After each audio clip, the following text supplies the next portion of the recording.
जिंदगी का सबसे बड़ा गुरु वक्त होता है।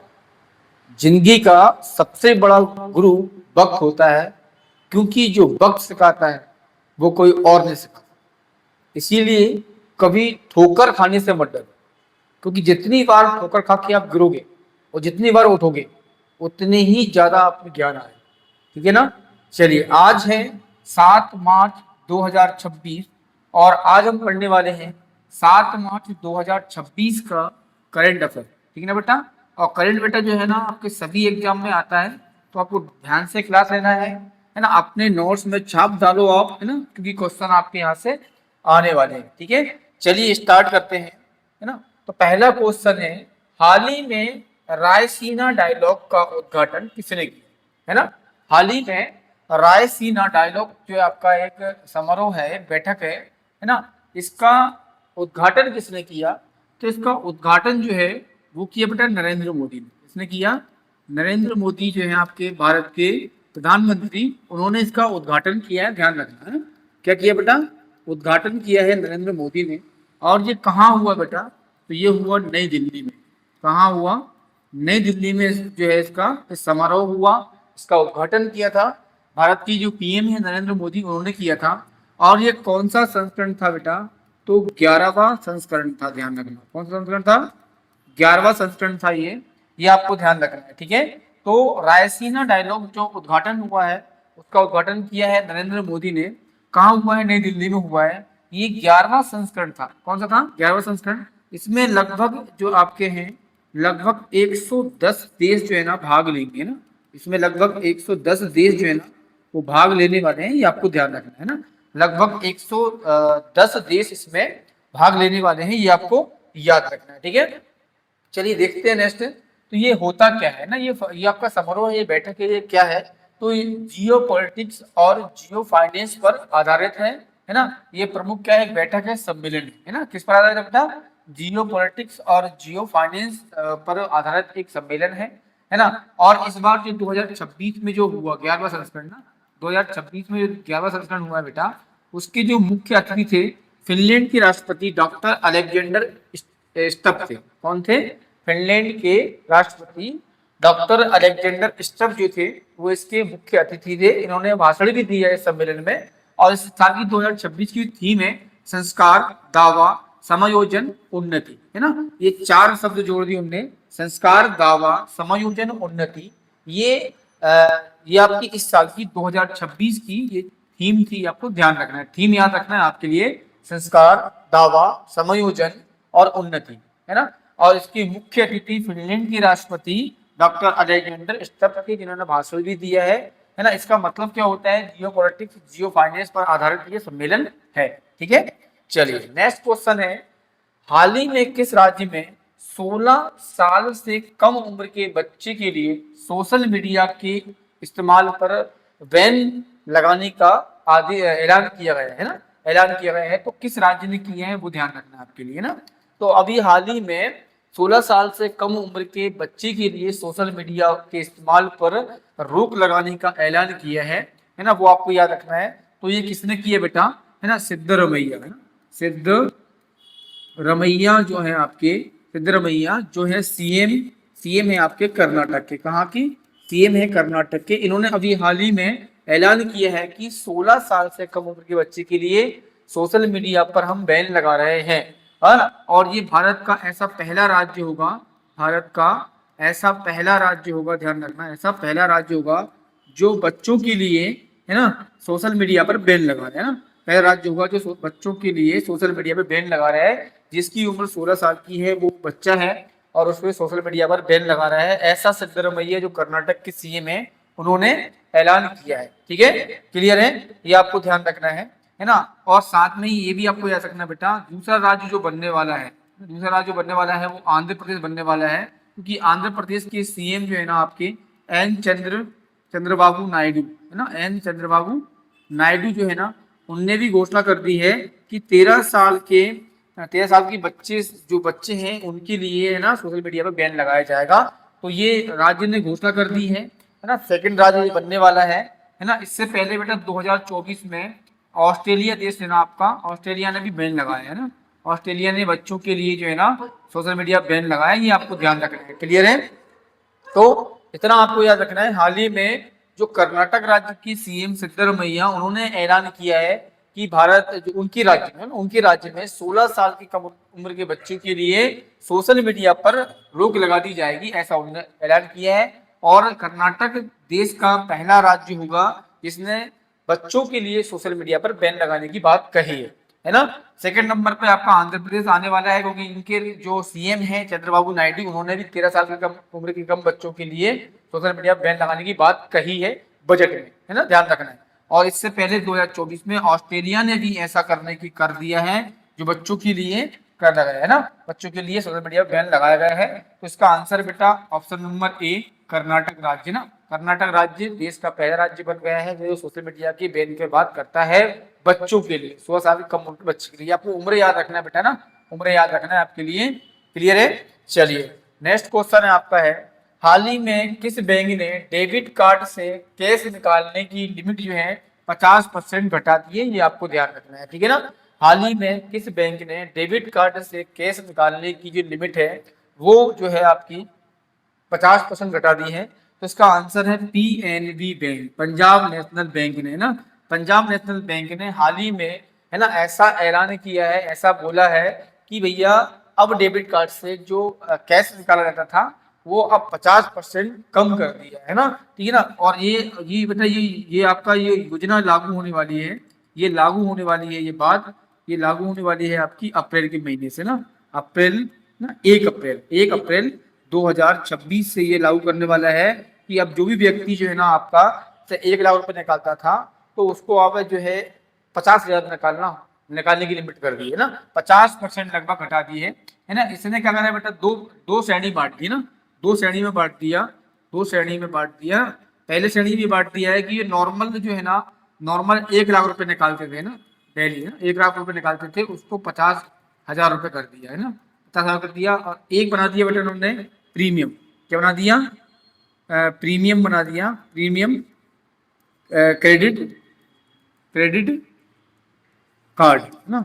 इसके लिए बोल दिया कि इसमें लिमिट थी 1.5 लाख रुपए की, कितनी थी, 1.5 लाख रुपए की थी, और इसको निकाल कर दिया 75,000 रुपए ना, कि मतलब जो व्यक्ति 1.5 लाख रुपए निकालता था प्रीमियम कार्ड से वो अब 75,000 रुपए निकालेगा, और जो व्यक्ति दिल्ली में जो आपका 1 लाख रुपए निकालता था वो 50,000 रुपए निकाल सकता है। ऐसा मतलब जो है ना दो श्रेणी में बांट के उसको कर दिया है कि अब व्यक्ति जो है ना आधा पैसा मतलब 50% ही निकाल पाएगा, ये आपको ध्यान रखना है ना। ये योजना जो है ना आपकी 1 अप्रैल 2026 से लागू होने वाली है, पंजाब नेशनल बैंक पीएनबी पर होने वाली है, ना क्लियर, ये आपको ध्यान रखना है ना। तो हाल ही में जो आपकी पीएनबी बैंक ने डेबिट कार्ड से पैसा निकालने के लिए 50% घटा दिया है कि आप 50% निकाल सकते हैं, जो अभी तक चल रहा था ना, जो 1 लाख रुपए निकाल रहा था वो 50,000 रुपए निकालेगा, जो प्रीमियम कार्ड से 1.5 लाख रुपए निकाल रहा था वो अब 75,000 रुपए निकालेगा, ये आपको ध्यान रखना है, ठीक है। वही हम बात करेंगे बेटा पीएनबी बैंक की। तो पीएनबी बैंक जो आपका पंजाब नेशनल बैंक, इसका फुल फॉर्म है ना, पंजाब नेशनल बैंक। इसकी स्थापना 1984 में हुई थी, 1984 में, ये आपको ध्यान रखना है।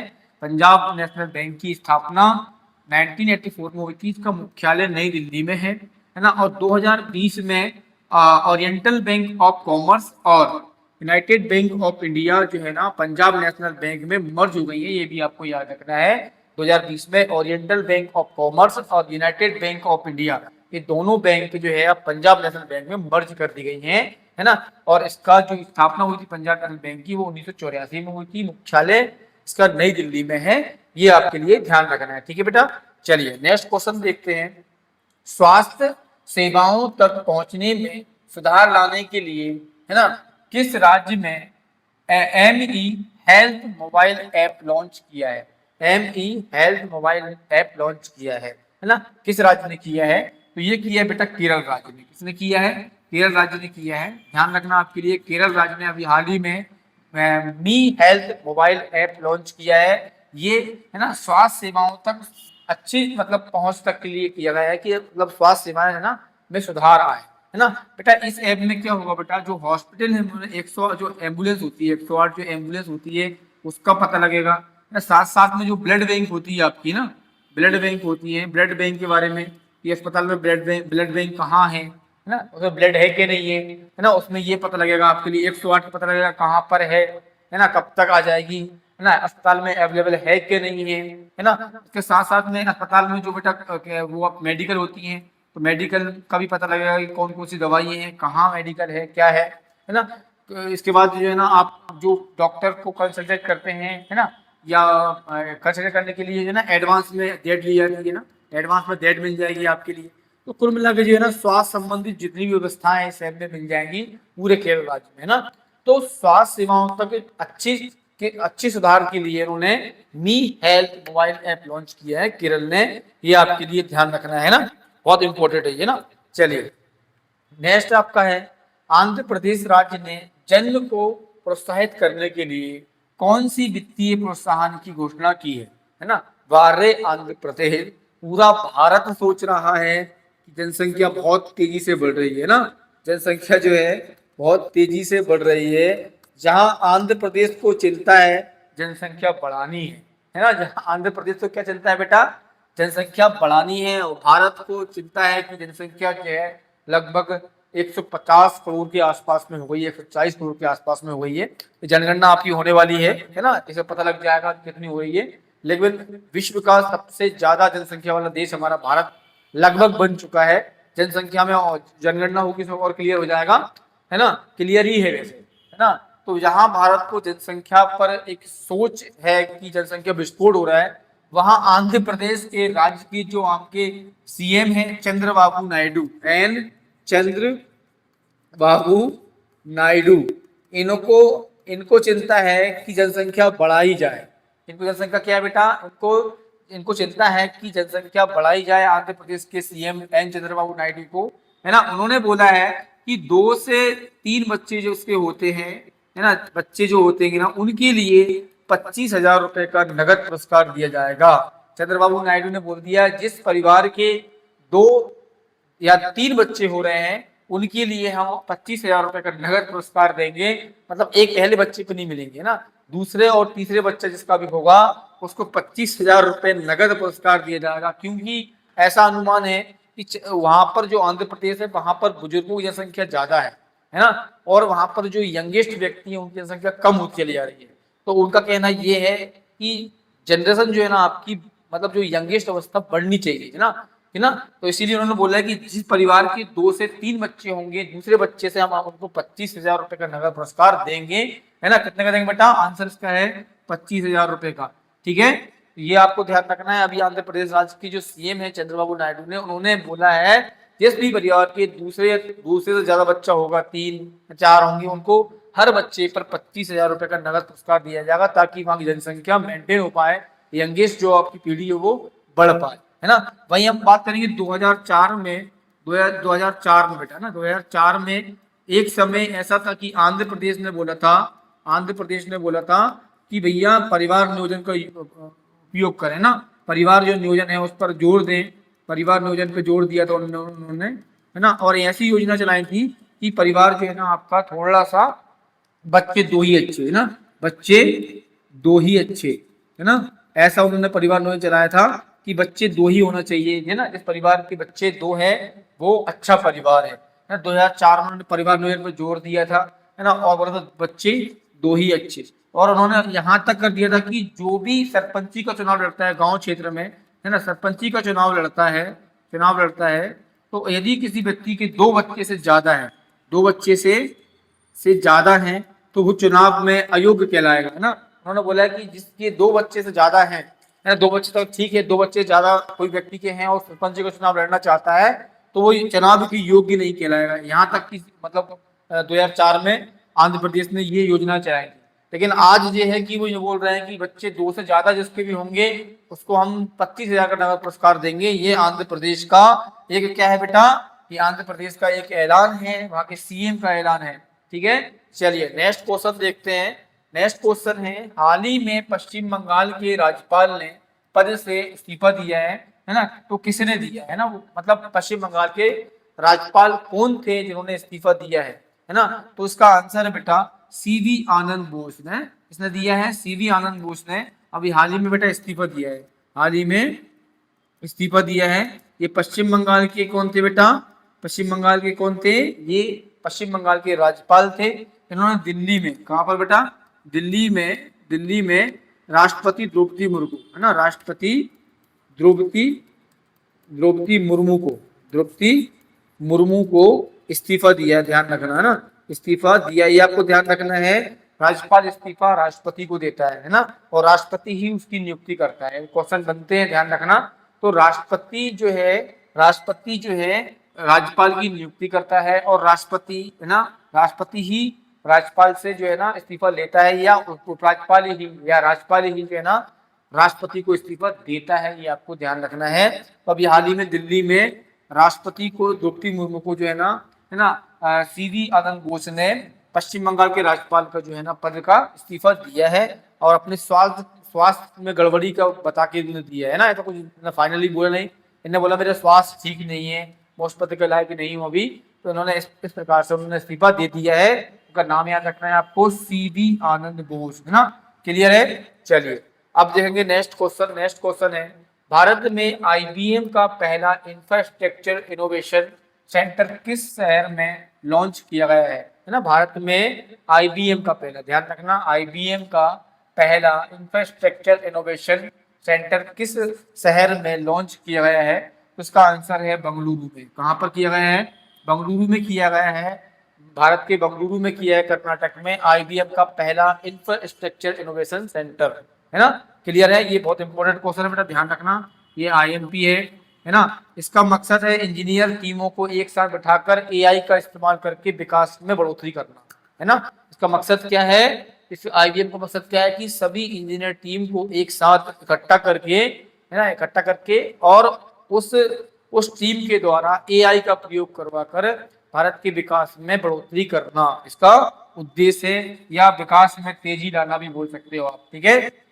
चलिए नेक्स्ट क्वेश्चन है, मार्च 2026 में राज्यपाल फेरबदल में दिल्ली के नए उपराज्यपाल के रूप में किसे नियुक्त किया गया है? बेटा बहुत आईएमपी है।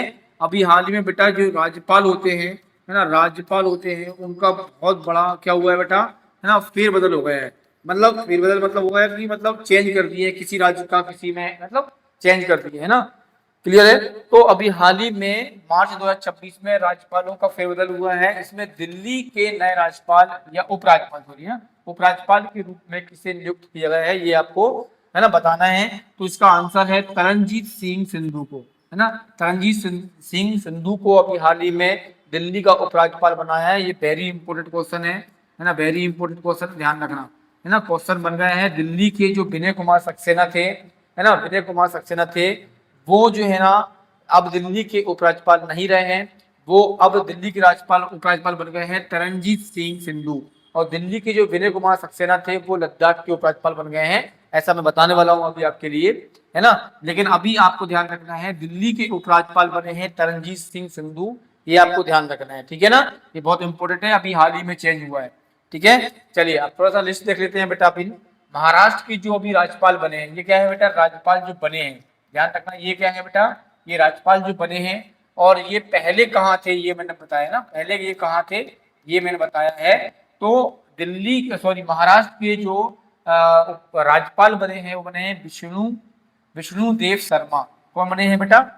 जिष्णु है, विष्णु नहीं है, जिष्णु देव शर्मा, है ना। ये पहले तेलंगाना के राज्यपाल हुआ करते थे, अब इनका जो है ना बेटा कहाँ स्थान दे दिया इनको स्थान दे दिया है महाराष्ट्र के, है ना, महाराष्ट्र के राज्यपाल बन गए हैं जिष्णु देव शर्मा। विष्णु नहीं है, जिष्णु।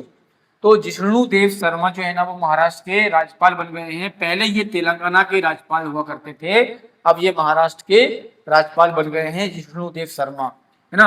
वही हम बात करेंगे गुजरात के, तो आचार्य देवव्रत थे। कौन थे बेटा? आचार्य देवव्रत है ना। ये आचार्य देवव्रत पहले गुजरात के भी राज्यपाल हुआ करते थे, और वहीं अतिरिक्त प्रभार के रूप में महाराष्ट्र के भी ये कौन थे बेटा? राज्यपाल थे, है ना, अतिरिक्त प्रभार में, है ना। तो पहले ये गुजरात के भी राज्यपाल हुआ करते थे आचार्य देवव्रत, और अतिरिक्त प्रभार के रूप में महाराष्ट्र के राज्यपाल भी हुआ करते थे।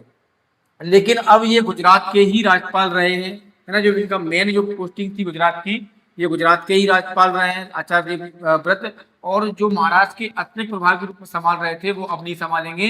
अब महाराष्ट्र के नए जो राज्यपाल बने हैं वो बने हैं जिष्णुदेव शर्मा, जो पहले तेलंगाना के राज्यपाल हुआ करते थे। ठीक है, चलिए नेक्स्ट है बेटा हिमाचल प्रदेश। हिमाचल प्रदेश के जो राज्यपाल बने हैं कविंदर गुप्ता बन गए हैं। कौन बन गए हैं? कविंदर गुप्ता जो है वो हिमाचल प्रदेश के राज्यपाल बन गए हैं। ये आपको ध्यान रखना। पहले ये लद्दाख के उपराज्यपाल हुआ करते थे कविंदर गुप्ता, है ना। अब लद्दाख के कौन बन गए हैं? तो विनय कुमार सक्सेना बन गए हैं। विनय कुमार सक्सेना, है ना। ये पहले विनय कुमार सक्सेना दिल्ली के हुआ करते थे, दिल्ली के उपराज्यपाल हुआ करते थे। अब दिल्ली के उपराज्यपाल को कहाँ भेज दिया है? लद्दाख के उपराज्यपाल के रूप में बना दिया है, ध्यान रखना, है ना। अब दिल्ली में तरनजीत सिंह संधू बन गए हैं, और दिल्ली की जो थे वो लद्दाख के उपराज्यपाल बन गए हैं, और लद्दाख के उपराज्यपाल जो थे ना वो अब हिमाचल प्रदेश के राज्यपाल बन गए हैं कविंदर गुप्ता। ध्यान रखना बेटे, चेंजिंग पूछेगा, बहुत कंफ्यूजन वाला मामला है, पूछेगा। ये पूछ सकता है बेटा कि लद्दाख जो हिमाचल प्रदेश के जो कविंदर गुप्ता जो राज्यपाल बने हैं वो पहले इन्होंने जो है ना ये पहले कहाँ के उपराज्यपाल थे? तो ये लद्दाख के थे, है ना। क्लियर है। नागालैंड के बने हैं नंद किशोर यादव, ये आपको ध्यान रखना है। नागालैंड के उपराज्यपाल बने हैं नंद किशोर यादव, और तमिलनाडु की बने हैं राजेंद्र विश्वनाथ अर्लेकर, जो पहले केरल के राज्यपाल हुआ करते थे, है ना। पहले केरल के राज्यपाल कौन थे? राजेंद्र विश्वनाथ अर्लेकर। अब ये कहाँ के बन गए हैं? तमिलनाडु के बन गए हैं, ध्यान रखना आपके लिए। और केरल राज्य के पहले हुआ करते थे राजेंद्र विश्वनाथ अर्लेकर, है ना। एक बार और समझेंगे। महाराष्ट्र के बने हैं जिष्णुदेव शर्मा, जो पहले तेलंगाना के हुआ करते थे, अब महाराष्ट्र के बन गए हैं। गुजरात के हैं आचार्य देवव्रत। ये आचार्य देवव्रत पहले महाराष्ट्र का भी अतिरिक्त प्रभार संभाल रहे थे, है ना। अब ये फाइनली किसके हो गए हैं? गुजरात के हो गए हैं। हिमाचल प्रदेश के कविंदर गुप्ता बने हैं। कविंदर गुप्ता जो है ना पहले कहाँ? लद्दाख के उपराज्यपाल हुआ करते थे, है ना। नागालैंड के बने हैं नंद किशोर यादव, और तमिलनाडु के बने हैं राजेंद्र विश्वनाथ अर्लेकर, जो पहले केरल के राज्यपाल हुआ करते थे, है ना। चलिए नेक्स्ट देखेंगे पश्चिम बंगाल, है ना। पश्चिम बंगाल के बनने वाले हैं RN रवि। कौन बनने वाले हैं? RN रवि। RN रवि पहले तमिलनाडु के राज्यपाल थे, ठीक है ना। RN रवि पहले तमिलनाडु के राज्यपाल थे, अब बन गए हैं पश्चिम बंगाल के राज्यपाल, है ना। अभी हाल ही में पश्चिम बंगाल के राज्यपाल ने अभी इस्तीफा दिया है बेटा। कौन ने दिया है? उनने दिया है आपका वो CV आनंद बोस ने दिया है ना। CV आनंद बोस ने दिया है, और उनकी जगह पर बन गए हैं अपने RN रवि, ठीक है ना। और RN रवि पहले कहाँ के थे? तमिलनाडु के राज्यपाल थे, और तमिलनाडु के अब कौन बन गए हैं? तमिलनाडु के अब बन गए हैं राजेंद्र विश्वनाथ अर्लेकर, जो पहले केरल के हुआ करते थे, है ना। लद्दाख के बन गए हैं विनय कुमार सक्सेना, जो दिल्ली के उपराज्यपाल हुआ करते थे, है ना। लद्दाख के उपराज्यपाल कौन बन गए हैं? विनय कुमार सक्सेना, जो पहले दिल्ली के उपराज्यपाल हुआ करते थे, अब वो लद्दाख के बन गए हैं। दिल्ली के अब बन गए हैं तरनजीत सिंह संधू। कौन बन गए हैं? तरनजीत सिंह संधू बन गए हैं दिल्ली के। तेलंगाना के बने हैं बेटा नए राज्यपाल शिव प्रताप शुक्ला। शिव प्रताप शुक्ला पहले हिमाचल प्रदेश के उप राज्यपाल हुआ करते थे। शिव प्रताप शुक्ला पहले हिमाचल प्रदेश के हुआ करते थे, और अब तेलंगाना के बन गए हैं शिव प्रताप शुक्ला, ठीक है।